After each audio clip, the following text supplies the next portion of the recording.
So if the equator has something magical between where things are formed, that's where the middle, like in the middle is where every creation begins. Because there's enough heat and there's enough cool air, life, water, and there's different elements, right? So you got to know where these elements come from and what they are to give birth to yours and land and whatever relates to yours. Trees, we have to eat off of them. They give oxygen. We give them on the carbon dioxide that our bodies release.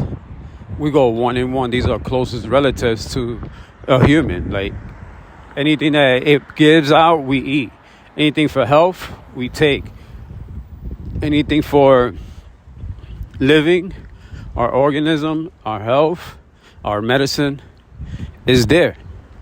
It's a plant. It's plant life. That's what it is. So we take it there.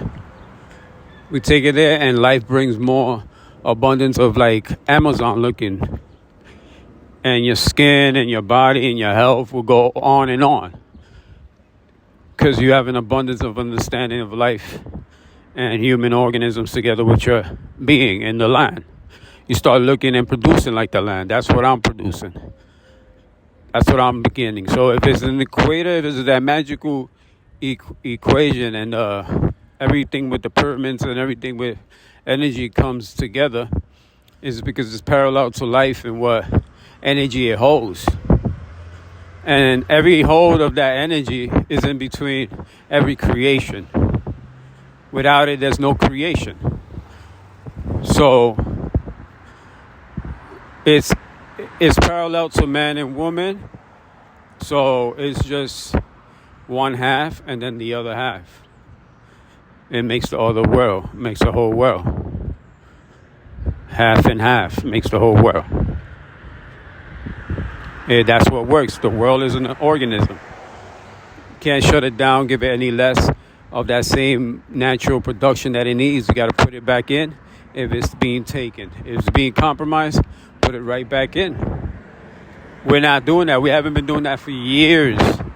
And I can tell you where my culture started like drifting off and taking upon like modern medicine, and the practices were just becoming just remedies that will pop up, like people will remember. That was a blessing because people kept, that's the cooking, those are the cultures that people they knew that the herbal life and what you consume was like, that's why everybody always gave you a plate, because it wasn't about if you had something to eat or you had the nicest products to eat that's out there in the market. Now it's is processed so many times and chemical, and it's changed for what it is. Food is not given to you from the plate that is seen before you from the tree that it came down from. It doesn't come from the same places. So one is authentic and one is not. And this is where you're putting it in your body, and your consumption becomes then your problem. Then the problem is that more sicknesses comes out of nature's creation, and that goes to the planet too and the land. So treat it right. That's how I get it right. Like I was with the dirt when I was between 2 and 6 years old, with the dirt and what was growing out of the dirt, and this was super dark. But the dirt that you will get from the equator, from the countries, and from the original stories of the indigenous, and when the Columbus came, and we have what, when we put together out of what we analyze and everything from the true history of indigenous and how this meal and why it represents meal and food is because we come from food. We come from knowing what's nourishing, and a lot of people from when they came from Europe, they were malnourished.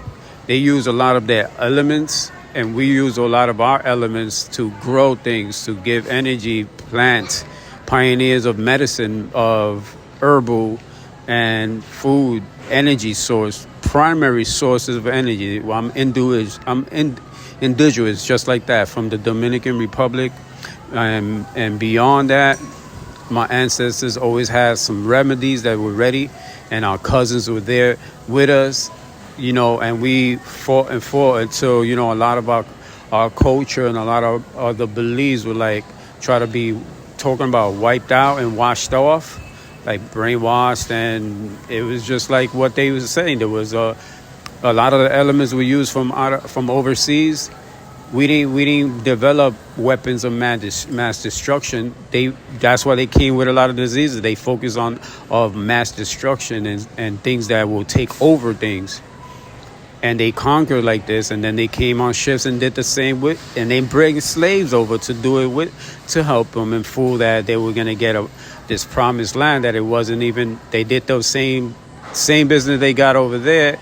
We got over here with the slavery and the brutality, with the killing and the raping and all that, and the culture wipeouts and the truths that were covered just to keep a new world going.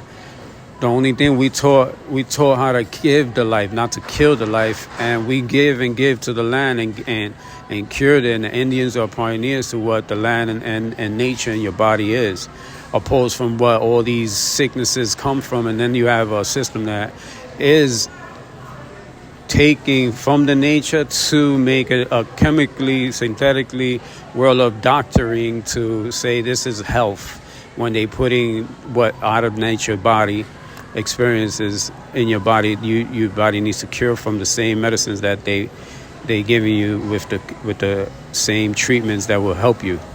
It's a contradiction. When you had a native and when you just leave the natural, then all you have is your body to purely go back to its natural state with the essential health medicinal medicines that you get from the land. And that's where medicine came from, modern medicine. And it's not taught and it's not partaken this way when you have different practices and people believing that you could just take a pill and never practice on your indigenous medicinal herbal pioneer practices, which are all the essence of all the medicines and all the cures and all the things to everything that the land has provided for us, an organism to grow with. We need to cure that, but we're curing ourselves in a system where it's out of our nature. Modern medicine.